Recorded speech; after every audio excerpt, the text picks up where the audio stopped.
Yan na. Connecting. Okay, diyan na mga kaigsunan si Mobile 06 aron paghatag sa iyang taho. Atong dawaton mga kaigsunan.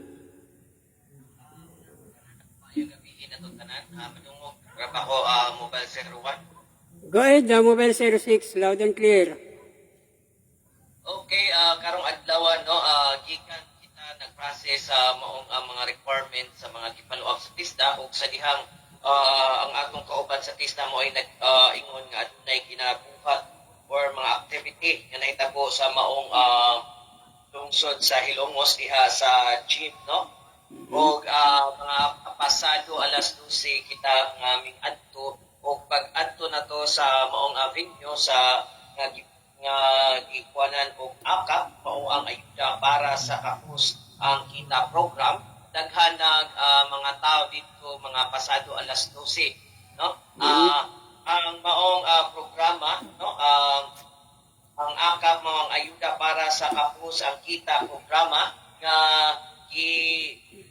gipagpan sa mga naglaing lungsod dapit sa Kabisayan sa Eastern Visayas no mao ang nakita nato dito ay pasud mo sa Wang Bahin mao ang pila sa mga taga Matalom Leyte o dinha sa tunga dayon nimong suot sa maong gym at mao kana ang area kung saan pila sa mga bato Leyte o sa kilid mao ang dang Leyte o sa atubangan sa maong stage mao ang Hilongos Leyte.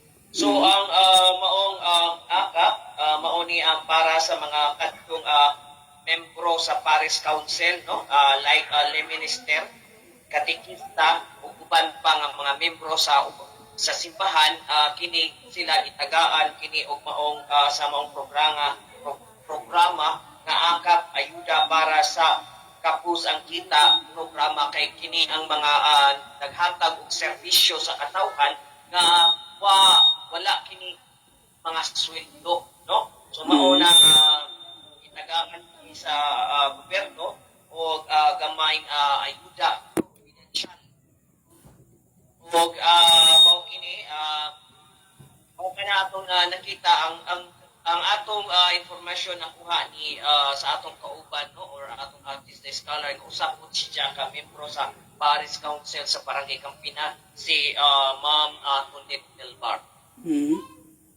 Mao kana ang mga panghitabo karong adlaw mobile 01 sa maong ginagayon nga akap no ayuda para sa kapus ang kita program. Mobile 06, dito lang kayo pangutana, pila ka lungsod ang girilisan kaganiya sa maong programa sa gobyerno? Sa pagsuri-suri nato no nabasa nato kay aduna may na mga nakapaskil nga mga kuan as what I said diri nga bahin Wang Bahin na ako pinakita dito nga matalom ano nga bato ang gilid mao ang hindang og dito sa atubangan sa Hilongos atubangan sa stage mao ang Hilongos. So sa ato pa 5 ka mga lungsod. Upat bato Hilongos Matalom hindang patang Patlang. Ang wala nga lungsod, mao ang bato. Dili, adunay ang ganiha, nakita nato Matalom, Bato, Bato, Ilongos, Matalom, Ilongos. Inupakan mo'y wala. Wala man, wala ko'y nakita nga signage kung aduna man gani dito, siguro wala sila nakakuha ng signage. Pero so far, ako man siya partially libot, no, ang gilid, taas kayo, sa o Matalom ang tunga o ang bato o ang gilid o ang hindang katubangan sa mong stage mao ang taga Hilongos. Estimated nimo sa mga tao sa imong pag-iabot kadto sa imong observer Mobile 06 mga mukabat ka sa mga pila? Sa kuan mga pasado alas 12 medyo gamay-gamay lang no o mga estimate nato ang katao sa mga oras sa mga alas 12 pasado mga usa kadto siguro kapin og sa dihang nagkalugay no diri na mag alas 2 na nag-abot-abot na ang mga naglaing kuan kay ang uban murag balik kini kay aduna sila ipapirmahan ug aduna sila mga ipangdang mga dokumento. So Okay, mga na alas 2 nag-abot-abot na og adunay mga kuan ni siya, adunay mga dang uban ang dokumento. Siguro kini patunay kini nga sila usa ka membro sa maong Parish Council sa ilang barangay nga gikaputangan. Okay, Mobile 06. So, aduna ka pa laing mga kuan. Kana ang usala, ang matag individual nila, doon na ka ba nainabi nila? Si Mobile 01 si Tonet Bilbao taga Barangay Kampit na usa kini ka membro sa maong Parish Council sa Kampina. Kung wa ko na sayo, usa po na siya ka presidente or membro. Basta membro na siya, sigurado po kay kana siya usama na nato ka Tista Scholar sa King Leon Okay, Farm. so unsa may iyang ikasulti nga nakadawat man siya? Og samtang pag-abot nato dito no naduna tay gipangkuan og nakita po dai nato sa maong venue ang mga naglain-laing konsehal ug sekretary nga ilang access ang ilang maong ang atong barangay secretary sa barangay Tabunok Hilongos Leyte. Nakita nato ang iyang presensya og nakahinabig nato og mingingon siya kanato na dili siya apil sa maong pagdawat sa maong ayuda. Mingadto lang sila kay gipadala sila sa mga tagsa-tagsa nilang mga maaktikon nga barangay captain no. Representative aron mo assess sa maong mga member sa Parish Council. Hilabi na sa maong mga dokumento nga gikinahanglan kay ang uban kay maliban sa mga senior citizen naman gud ang uban kinahanglan ng judicial assistant mao nang mga nagdaing barangay sa Hilongos, Matalom ug Bato o maong hindang adunay naga-assess nila no og sa ato sa barangay Tabunok ang secretary og siguro giunan pud siya og kanang barangay officials og sama pud sa uban nga aduna sila gipadala nga medyo patapa aron mo assess sa maong mga Parish Council member na mao'y nagkuha sa maong ayuda. Sa matagos sa Mobile 06, pila ba ilang nadawat sa AKAP assistance? Kapag katong nainabi nato si ang atong mga Parish Council sa Barangay Campina no deny sila sa pagsulti kay kanang medyo private daw dili lang kuno ko ato na lang na siyang girespeto. Okay. Sige. So, padayon Mobile 06. Og sa laing bahin no karong adlaw aduna tay habang didto ta sa maong gym no nakadungog kita og kanumpang sa mga drum no snare drum maong nakuha ang atong atensyon og kini mga sakto alas 3 or pasado gamay no mga alas 3:05 siguro to sa karong hapuna ming-abot ang si Mama Mary nga gikan sa Portugal ug kini gikan na kini sa lungsod sa maong hindang ug ganihang alas 3 ming-abot kini no ug ang maong pag-transfer sa maong berhen nga si Mama Mary gikan sa lungsod sa hindang gi-assess kini sa mga membro sa Magma. So og nasaktuhan po no tawag gani sa membro sa maong Magma aduna po'y atong Tista Scholar nga wata nagtuo nga sila usa di ay pud ka mga active nga membro sa maong Magma group no og sila kini ang nag assess ug matud nila tukad karon ugma ug sunod adlaw padung sa Talisay no ikahuman sunod adlaw na pod i-transfer sa maong Bato hangtod sa Matalom padayon ang ilang paghatag sa ilang serbisyo sa maong Magma group aron sa pag-assess sa maong perhen ilabi na sa pagpadung or pagpa-transfer sa usa ka parokya gikan sa usa ka parokya ngadto sa laing parokya ang ilang tabang is ang especially ang pag-control sa maong traffic o maong agianan. Okay. So, karon asa man na aron nahimutang ron?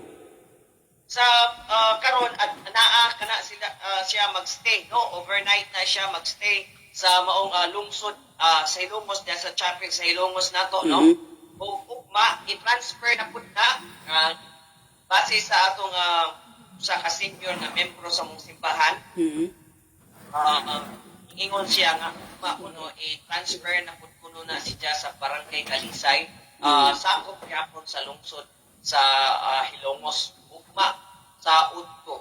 O wala siya gihatag nga oras kay dili pa man pud siya sigurado o matud pud sa atong pahinabi nga mga mag-group no nangutana kita o wala pa kuno sila abiso nga gikan sa simbahan kung unsa gyud orasa ugma i-transfer. Basta karong gikan ganihang alas 3 sa hapon ang karong gabi ugma sa buntag sigurado kita nga ana-ana sa lungsod sa Hilongos no diha sa atong simbahan nga dako diha sa lungsod.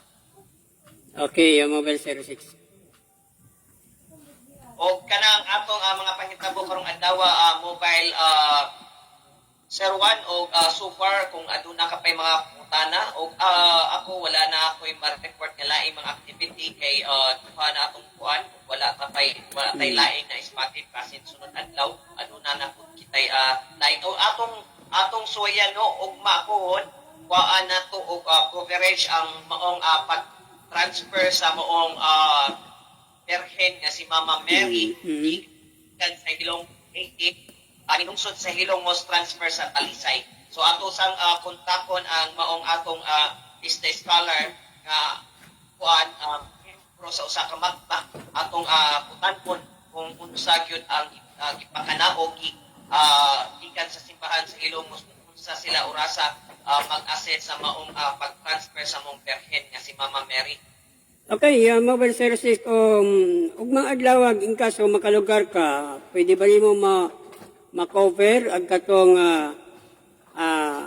cash assistance nga himuon na distribution diya sa municipal gymnasium ng Lungsod sa Ilongos gikan na mismo sa DA, sa Department of Agriculture. So, walang problema. Unsa mang kurasa kana mobile Sir Juan? Magsugod na sa buntag sayo, mga alas 7 o alas 8, ngadto na sa hapon. So, ang paghahimuon bang maong pag-release dinha mismo sa sulod sa munisipyo or sa chief? Sa Municipal Gymnasium Mobile 06, makalugar ka at alaman kay aga ko good assignment ko ang akong task na sa opisina ako may ibilin sa opisina. Okay, kopya. Ugma ato atuon ikahuman og kuan mukuha lang kita gam kay kung alas 7 man magasugdan ang maong cash assistance o pag-release sa maong sa akap gyapon na mobile Sir Juan. Negative, sa Department of Agriculture na siya, 5K assistance na siya. Alam na siya sa mga farmers. Wa pa nahatagan.